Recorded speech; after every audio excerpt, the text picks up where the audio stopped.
이 시간 다 함께 하나님을 경외하는 마음으로 자리에서 일어나시겠습니다. 오늘 우리에게 주시는 하나님의 말씀은 골로새서 3장 12절에서 17절의 말씀입니다.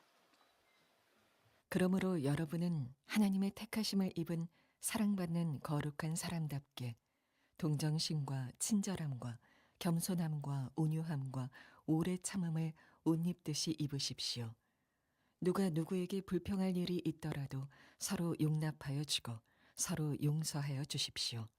주님께서 여러분을 용서하신 것과 같이 여러분도 서로 용서하십시오. 이 모든 것 위에 사랑을 더하십시오. 사랑은 완전하게 묶는 띠입니다. 그리스도의 평화가 여러분의 마음을 지배하게 하십시오.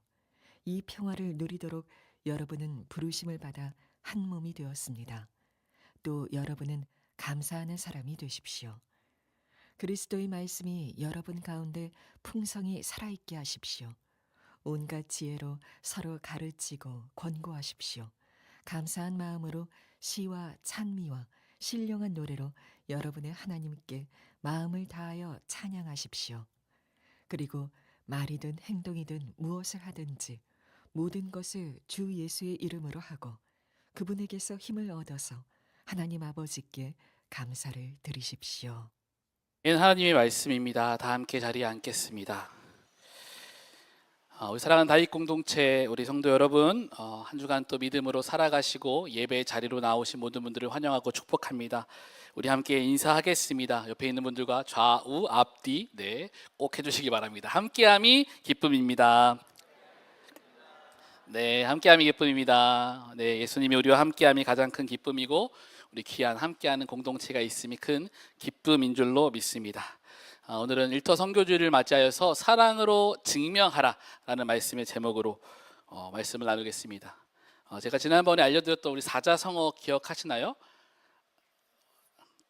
그죠. 알순 쭉불. 송현태 사자성어죠. 제가 만든 건데 알맹이는 순종하고 쭉정이는 그죠? 불순종한다. 제가 사자성어를 하나 더 안 알려드리겠습니다. 이거 진짜 사자성어입니다. 묘서동처라고 하는 사자성어가 있습니다. 우리 좀 이렇게 중국어나 한자를 많이 하시는 분 아실 텐데 익숙하지 않은 사자성어죠. 묘서동처.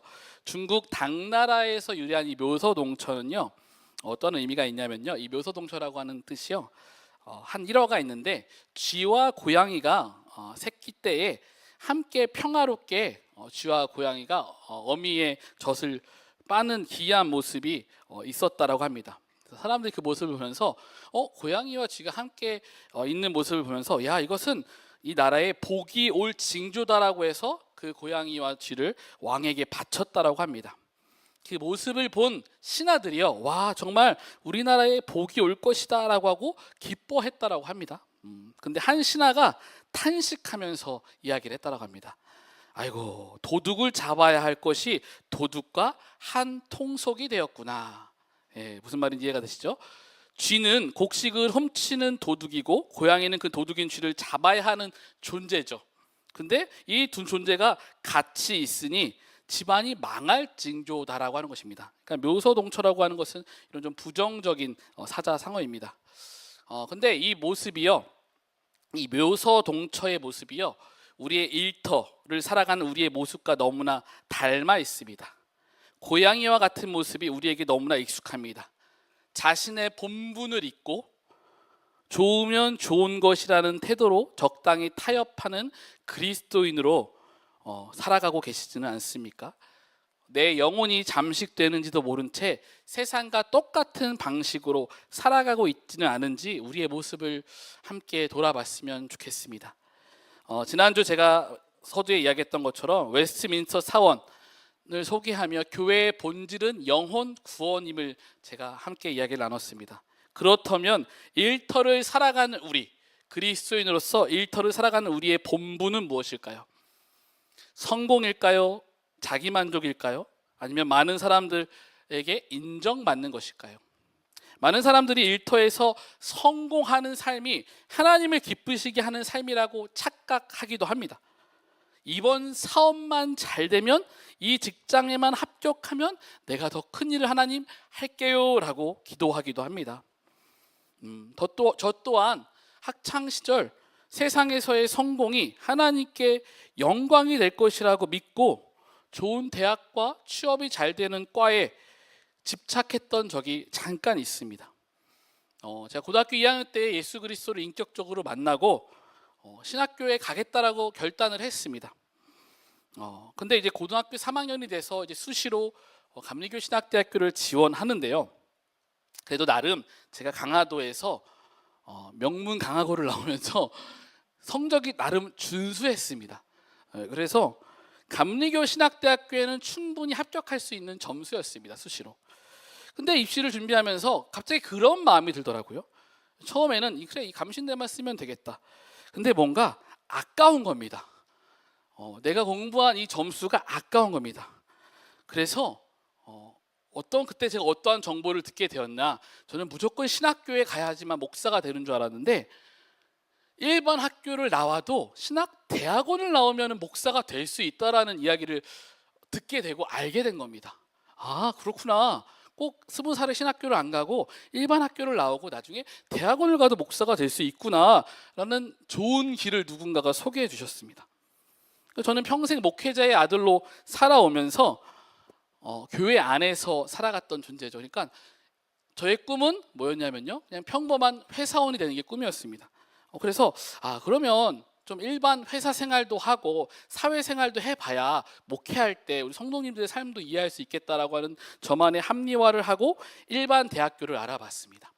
그래서 제 점수로 지원할 수 있고, 그 당시 인천에서 나름 취업률도 좋고 나름 많은 사람들이 가고 싶어하는 그 대학의 과도 지원을 했습니다. 신학교와 일반 대학교 두 개를 지원한 겁니다. 결과가 어떻게 되었을까요? 네, 제가 아시는 분도 있을 텐데 제가 몇 번 이야기를 해서 감신대는 그냥 가뿐히 붙었습니다. 예? 근데 일반 대학교는요, 예비 6번. 예비 아시죠? 예비. 그러니까 예비가 떨어진 겁니다. 근데 웬만해서는 붙을 수 있는 예비였습니다. 근데 예비 몇 번까지 붙은지 아십니까? 네? 예비 4번. 네. 예비 4번까지 해서 그게 끝난 겁니다. 그래서 제 마음이 그때 어떤 마음이 들었나, 그때 이제 막 기도를 했죠. 하나님, 그 앞에 이제 예비 번호들이 좀 빠지고 저 일반 대학교를 좀 가서 평범한 회사 생활을 해보고 싶습니다 하고 열심히 기도했거든요. 근데 하나님이 그때 그런 마음을 주시는 거예요. 아유, 참 애쓴다. 그냥 제가 수능을 위해서 학교를 위해서 감신대를 위해서 그렇게 간절히 기도하지 않았습니다. 그냥 저는 예수님을 믿고 당연히 난 신학교에 가야지라고 생각을 했고, 점수도 어느 정도 돼서 가겠지. 근데 그 예비 4번에서 빠지지 않으니까 간절히 기도하게 되는 거예요. 하나님이 제 마음까지 주시지 말면 애쓴다. 그러면서 어떠한 마음을 주시냐면요, 현태야, 그냥 지금부터 나와 함께하면 안 되겠니?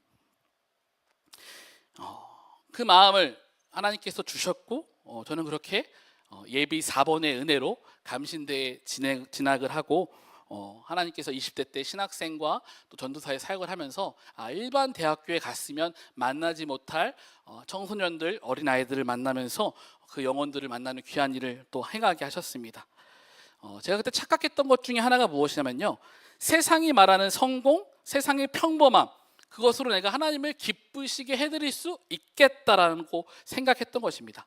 저는 그래서 이때 이 일을요, 예비 4번의 은혜라고 이야기합니다. 차라리 5번에서 했으면 정말 하나님 원망하기도 했을 텐데, 하나님이 딱 적당하게 저의 성품을 알고 예비 4번의 은혜, 미련도 갖지 않고, 그래, 너의 힘으로 할 수 없는 걸 다시 한번 알 수 있겠니? 세상은 끊임없이 실력과 성과로 너의 가치를 증명하라고 이야기합니다. 저도 제가 일반 학교에 가서 일반 평범한 삶을 살면서 세상에서의 어떠한 탁월한 모습을 보이는 것이 하나님을 증명하는 거라고 생각했던 적이 있습니다. 많은 이들이요, SNS나 유튜브를 보면요, 무슨 성공 신화, 아직도 직장을 다니세요? 하루에 몇 시간만 투자하면 이런 그런 거 아시죠? 그러니까 우리를 유혹하고 현혹합니다. 왜 우리의 가치와 우리의 인생관을 어떠한 경쟁과 어떠한 결과론적으로 우리를 증명하라는 유혹들과 속임수가 가득한 세상입니다. 그러니 하나님께서 이 땅을 바라보실 때 얼마나 안타까운 마음이시겠습니까? 그러나 오늘 골로새서의 말씀은 그 세상에서의 증명과는 전혀 다른 길을 우리에게 제시합니다. 골로새서 3장 12절 13절 말씀 함께 읽겠습니다. 그러므로 동정심과 친절함과 겸손함과 온유함과 오래 참음을 옷 입듯이 입으십시오. 누가 누구에게 불평한 일이 있더라도 서로 용납하여 주고 서로 용서하여 주십시오. 주님께서 여러분을 용서하신 것과 같이 여러분도 서로 용서하십시오. 그리스도인으로서 어떻게 살아가야 하는지 실제적인 부분을 이 골로새서 말씀을 통해 우리에게 주시고 있고요. 아주 간략하게 명확하게 이야기하고 있습니다. 무슨 이야기입니까? 여러분은 하나님의 택하심을 입은 사랑받는 거룩한 사람이다라고 하는 우리의 정체성을 하나님은 확인시켜 주시는 것입니다. 너가 그것을 증명하지 않아도, 너가 그런 스펙을 나에게 보이지 않아도 너는 이미 나의 뭐예요? 사랑받는 자녀다. 내가 사랑하는 아들이고 딸이다라고 하나님께서는 말씀하시는 것입니다. 근데 그 사랑받는 자녀인데 그 자녀는 어떤 삶을 살아가냐? 동정심, 친절함, 겸손한 온유함, 오래 참음의 옷을 입고 불평한 일이 있어도 그 사람을 용서해 줘라. 왜? 내가 너를 그렇게 용서하여 줬던 것 같이. 내가 너를 향해서 불평해 볼까? 여러분, 하나님이 나를 향해서 여러분 불평한다고 생각해 보세요. 그렇죠? 엄청난 불평이 많을 거예요. 현태야, 네가 목사가 맞니? 그렇게 하는 게 맞니? 설교 그렇게, 그렇죠? 하나님이 우리를 그렇게 불평하면요, 우리는 정말 부끄러워서 우리 얼굴도 들지 못할 겁니다. 근데 하나님은 뭐라고 말씀해요? 내가 너를 택하였고 내가 너를 나의 자녀 삼았다. 너의 그런 모습을 나에게 증명하지 않아도 괜찮다라고 이야기하는 겁니다. 내가 이미 사랑받는 자임을 깨닫고 너희도 나와 같이 예수님의 사랑으로 사랑하라라고 이야기하는 것입니다. 나를 증명하라고 하는 이 성취의 옷을 벗고 그것이 뭐예요? 하나님의 은혜의 옷을 입으라라고 성경은 이야기하고 있습니다. 저는 이 목회자로서 설교의 자리가 그렇습니다. 이 설교의 자리, 매주 설교하는 자리가 어쩔 때는 굉장히 부담됩니다. 근데 그 부담이 왜 올까요? 무엇인가 내가 증명하려고 하기 때문에.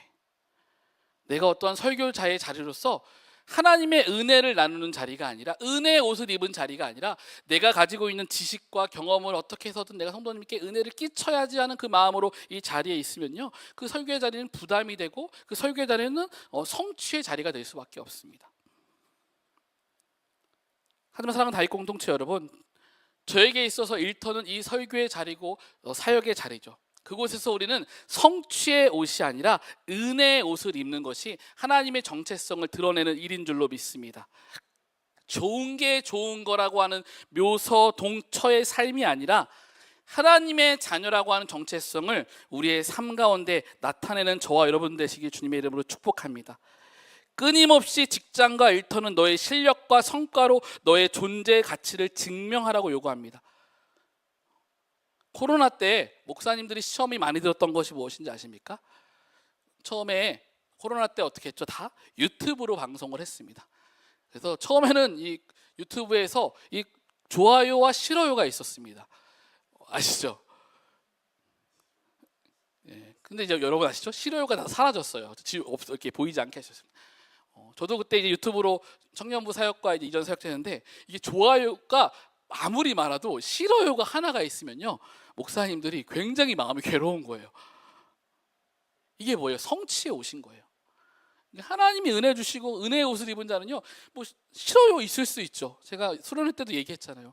저를 다 좋아한다고 저는 생각하지 않습니다. 그렇죠?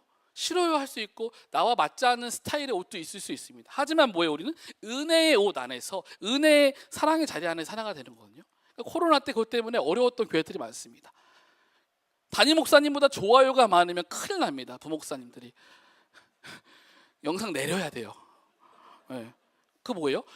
우리의 정서 가운데 있는 그 경쟁, 성취, 제가 말하잖아요. 교회 안에도 그러한 문화가 있으면 어때요? 어려워지는 거죠. 시험이 드는 거죠. 근데 하나님 말씀하시는 것이 뭐냐? 야, 성취의 옷이 아니라 은혜의 옷을 입어라. 여러분, 성취의 옷을 입으면요, 어떠한 삶을 살아갈 수밖에 없냐면요, 이중적인 삶을 살 수밖에 없습니다. 이중적인 삶, 무슨 말인지 아시죠? 하나님의 영광을 위한 일이 아니라 나의 인정과 나를 드러내는 일과 나를 나타내는 일에 우리가 에너지를 쏟다 보면요, 이중적인 일이 생겨요. 일터에서 여러분 그리스도인으로 살아간다는 거 성취할 수 있나요? 없습니다, 여러분. 그리스도인으로 정직하게 살아가 보세요. 그러면 어때요? 성과를 남들보다 내기가 어려워요. 때로는 거짓말도 해야 되고 때로는 약간 불법적인 방법으로도 해야 되는 그런 자리도 있습니다. 근데 그리스도인으로서 이 이중 생활에 대한 여러 가지 어려움과 고민들이 있습니다. 저는 그래서 늘 저의 일터, 사역의 자리에서 기도하는 것은요, 이중적이지 않아야 된다.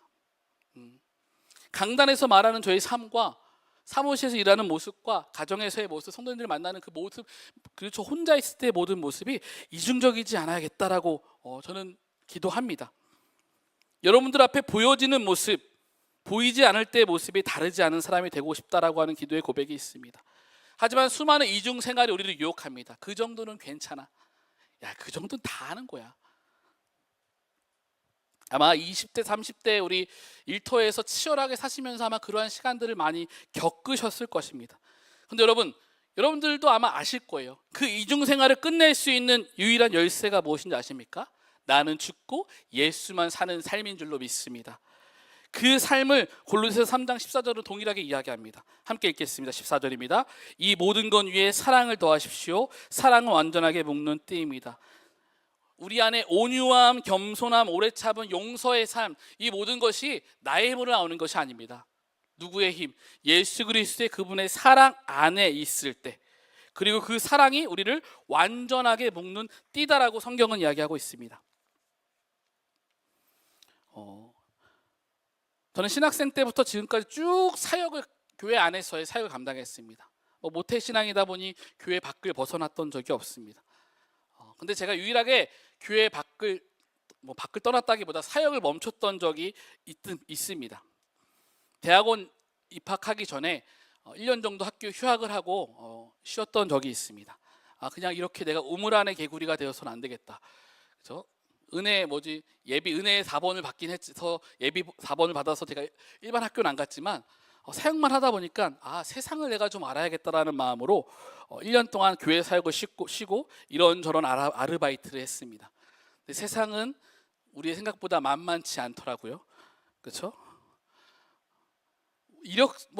신학생이다 보니까 이력서 있나요? 워드 자격증 이런 거밖에 없습니다. 그러니까 받아주는 데가 없는 겁니다. 그러니까 그냥 몸 쓰고 일하는 그런 데서 아르바이트를 많이 했습니다. 근데 어떤 아르바이트를 좀 길게 했던 적이 있습니다. 그래서 이제 한 2인 1조 짝을 이루어서 하는 일이었는데 그때 참 즐거웠던 게 있습니다. 뭘까요? 남을 험담하는 일이었습니다. 누구를 험담할까요? 사장님 나빠요. 예, 그렇죠. 사장님을 험담하는 겁니다. 저는 고용된 사람이니까 그 같이 일하는 사람이랑 처음에 이렇게 우리 사장님에 대해 얘기할 때 처음에는 이렇게 하다가 이 시간이 지나니까 이게 즐거워지더라고요. 인간은 죄인이 맞습니다. 내가 그리스도인이라는 옷을 벗어 던졌습니다. 제가 신학생인지 전도사인지 그분들은 몰라요. 저는 숨기고 들어갔기 때문에 그러니까 일반 사람, 그러니까 저도 모르게 그 자리에서 은혜의 옷을 벗고 있으니까요, 어느 순간 그 남을 험담하는 일이 너무나 즐거운 거예요. 시간 가는지 몰라요. 근데 이제 퇴근하고 말씀의 자리에 서고 주일에 교회 가면 자꾸 그때가 생각나는 거예요. 뭐가 돼요? 회개가 되는 거죠. 하나님, 제가 아동부 사역도 하고 청소년부 사역도 하고 아이들에게 하나님의 사랑을 가르치고 말에나 일에나 우리가 예수님의 사랑을 그렇게 했던 사람인데, 주님, 제가 지금 그 주님의 사랑을 떠나 있네요. 그래서 제가 그걸 끊어내야겠다라고 하는 마음이 딱 드는 겁니다. 근데 놀라운 게 뭐냐면, 그때 제가 우연히 읽게 된 책이 있습니다.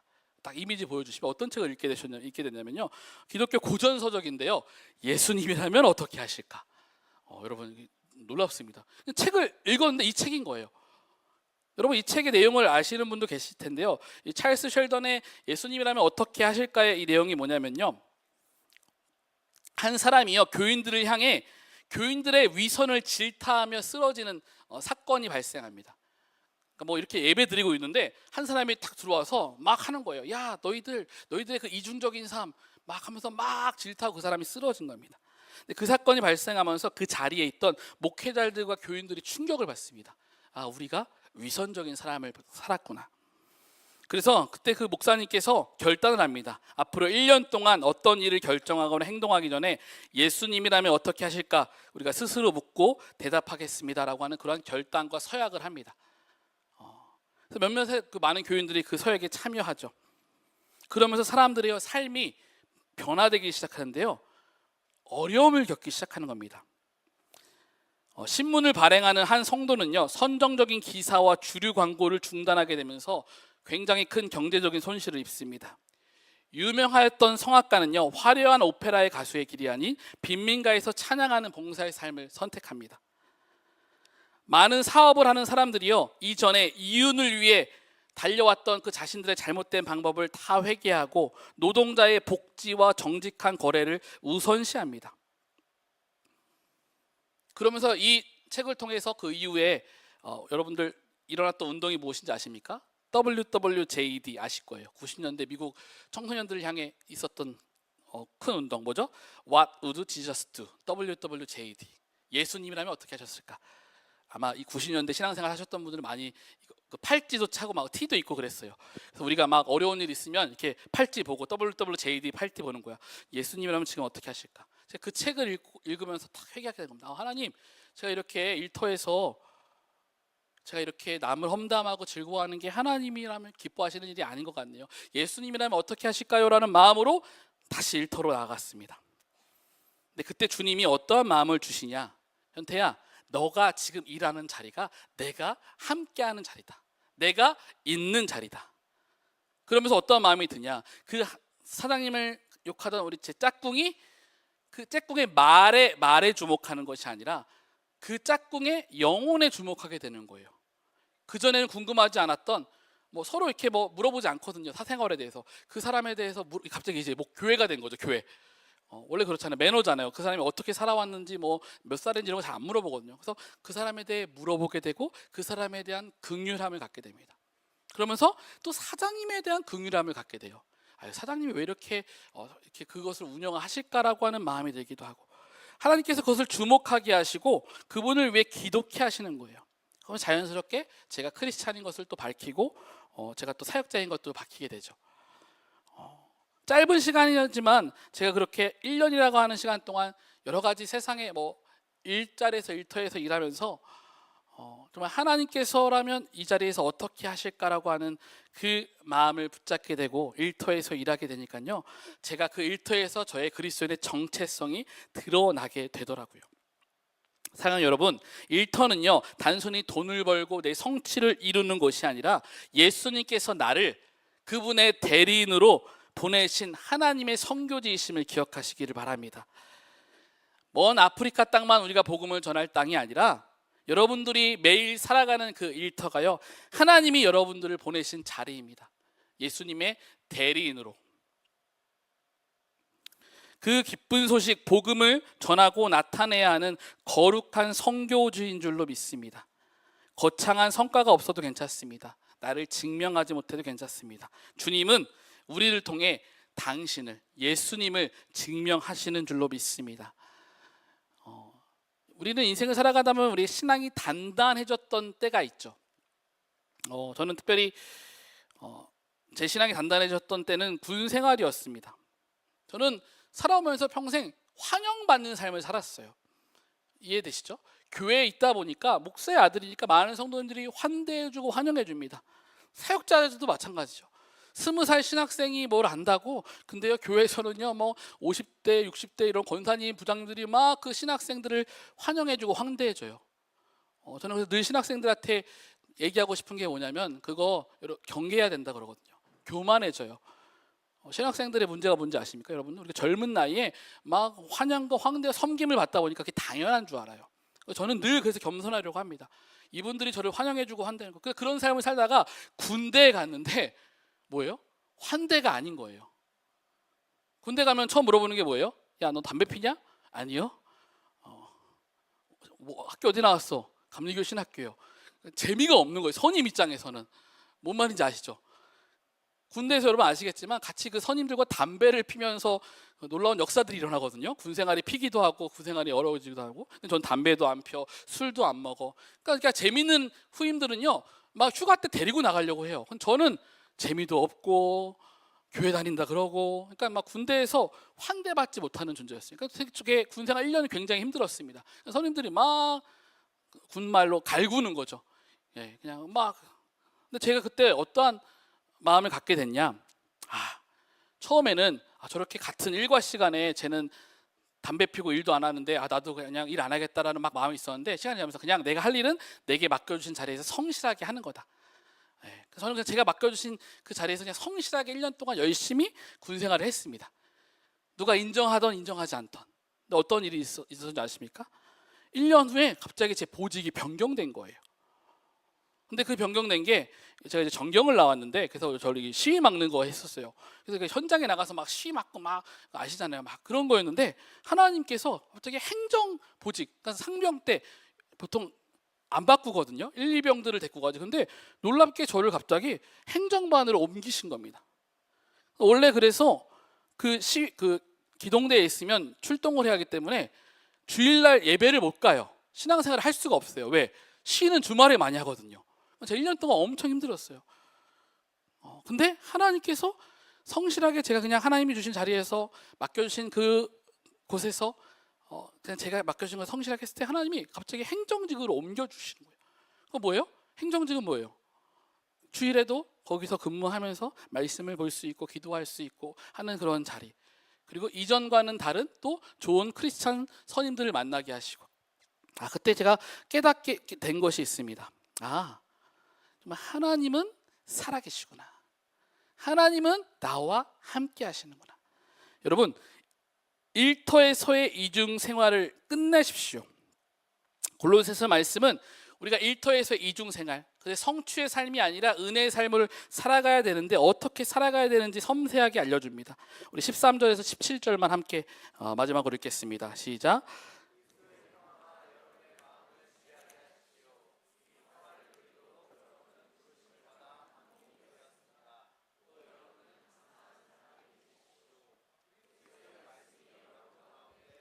살아있게 하십시오. 온갖 지혜로 서로 가르치고 권고하십시오. 감사한 마음으로 시와 찬미와 신령한 노래로 여러분의 하나님께 마음을 다하여 찬양하십시오. 그리고 말이든 행동이든 무엇을 하든지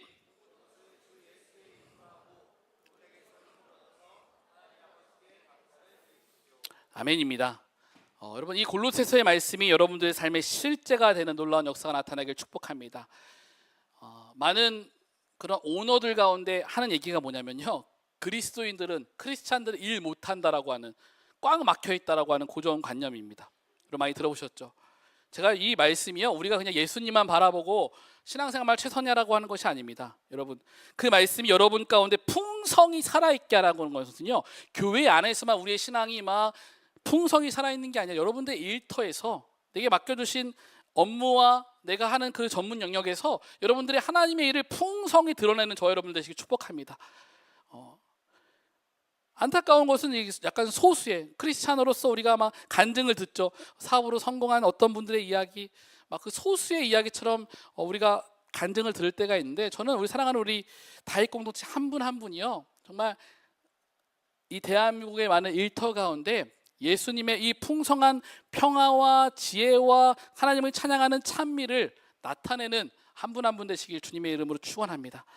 어떤 분들은 뭐 높은 지위에 있는 분도 계실 거고, 어떤 분들은 또 아래에서 어떤 걸 섬겨야 되는 자리에 있을 거고요. 그 자리가 중요한 것이 아니라 우리가 매일의 삶 가운데 그리스도의 평화가 우리의 마음을 지배하게 하고, 그럴 때에 무슨 말을 하든 무슨 일을 하든 주 예수님의 이름으로 할 때 자연스럽게 우리의 일터가, 우리의 삶이 예수 그리스도로 증명되는, 하나님으로 증명되는 놀라운 역사가 나타나게 될 줄로 믿습니다. 사랑하는 여러분, 우리는요 주님의 사랑으로 증명하는 존재가 되어야 할 줄로 믿습니다. 남들이 다 돌을 던지고 세상에서 외면하는 존재를 우리는 먼저 나가서 사마리아인처럼 가서 그에게 손을 내밀 수 있는 존재가 되어야 되고요, 남들과는 정말 다른 길을 간다라고 해서 외로울 수 있지만 그 길이 주님이 우리를 부르시고 우리를 살리시는 길인 줄로 믿습니다. 우리를, 여러분 한 분 한 분을 우리 일터 선교사로 정말 불러드리고 싶습니다. 우리가 생활 선교사라고 하는 그러한 것도 지난 우리 수련회 때 함께 은혜를 나눴는데요, 이 선교사를 파송할 때 여러분, 선교사님들이 많이 하시는 고백이 무엇인지 아십니까? 우리가 이제 뭐 외국으로 많이 선교를 나가시잖아요. 그분들이 동일하게 하는 고백이 뭡니까? 하나님, 제가 이 땅에서 죽는 날까지, 하나님의 나라 가는 그날까지 내 생명을 아끼지 아니하고 제가 이 나라를 위해서, 이 부족을 위해서 선교하겠다라고 하는 고백입니다. 저는 이 고백이 동일하게 우리에게도 일어나야 될 줄로 믿습니다. 우리에게 맡겨주신 그 일터가 선교지임을 기억하면서 우리의 모든 이중 생활을 끝내고 하나님의 자녀로 내 생명을 아끼지 않겠다는 그 선교의 고백으로 여러분들의 일터를 살아갈 때 하나님께서는 여러분들 한 분 한 분을 예수님의 대리인으로 그 자리에 세우시고 여러분들을 통해서 여러분들의 일터가 예수님의 사랑이 증명되는 거룩한 하나님의 나라가 될 줄로 믿습니다. 이번 한 주도 또 오늘 뭐 오후에 또 출근하시는 분도 계실 텐데 여러분들이 그 출근하는 모든 그 일터가 예수님의 사랑이 증명되는 한 주 되기를 간절히 축복합니다.